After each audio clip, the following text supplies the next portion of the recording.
Gutted. I've got a problem that I can't resolve. So it's a bit of a sad day for me today. I wanted to go for a ride on the SUR-RON. The conditions are prime, but it's playing up. It doesn't want to work properly. So now the best and most effective way to find out what is wrong with this is to use the dongle stroke diagnostic cable. I say that because I see a lot of people, as soon as they got a problem, they're on social media and they get about 100 different answers. This eradicates all those wrong answers and will take me straight to the right answer. Now let me start off with telling you some of the symptoms. First of all, then obviously I just go to take my bike out for a ride and I think I've got some charge in my battery. How much?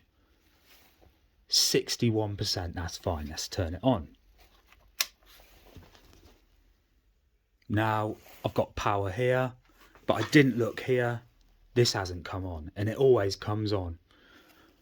But I didn't notice that to start with, and when I pull the throttle on the bike, it will go forward a couple of meters and cuts out. It will keep doing that. Now it's not the side stand sensor, that's for sure.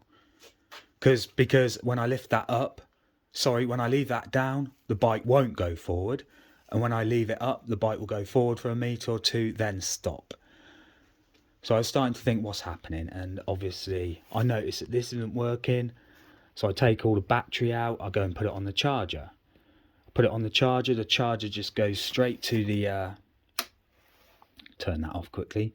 The battery just goes straight to fully charged, or the orange light I think it is, which wasn't right. It just kept hopping straight to that, and obviously I can see the battery's got 61% in there. So I'm starting to realise that something's not right.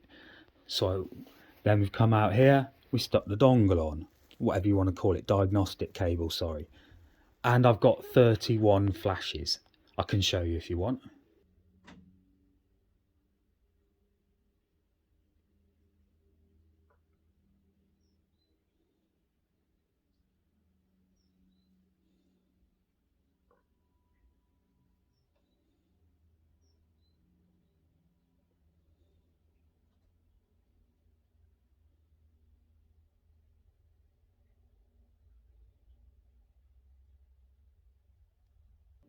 Now, without going back on my phone and showing you, well, I can't actually because I'm using my phone to film. So 31 flashes means communication error between the controller and the battery. So obviously I can't do anything. I've got a feeling something's happened to the BMS in the battery. That's what, and I'm completely confident that the problem is within the battery. I don't know why, because last time I was on it, it was fine. Parked it up, no problems, went to get it out, and obviously here we are. Like I said, I'm pretty confident it's something to do with the battery, just because of the way it's behaving. It's not working when you put it on the charger, and also when it's on the bike, the dial's not glowing up like it should do. So that's all telling me it's a battery malfunction. After I'd gathered all this information, and I started to realise that I couldn't really fix the bike myself, and it's still under warranty. So I called up the shop, told them the symptoms. They said, bring the whole bike in. I said, can't I just bring the battery, because that'd be a lot easier than trying to get the bike in my car. Plus, I don't want to scratch the bike.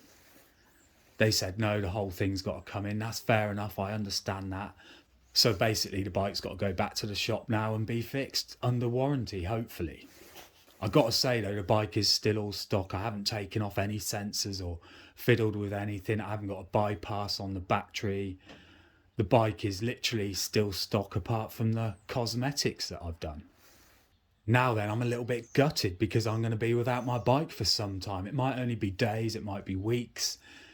At the worst case scenario, it's going to be months, but I can't imagine that. They should really just take my bike, realise that there's something wrong with the battery, send it off to whoever, they will confirm that, and then they either fix the battery or I get a new one or reconditioned one. I'm not sure, but let's just hope we get it going sooner rather than later.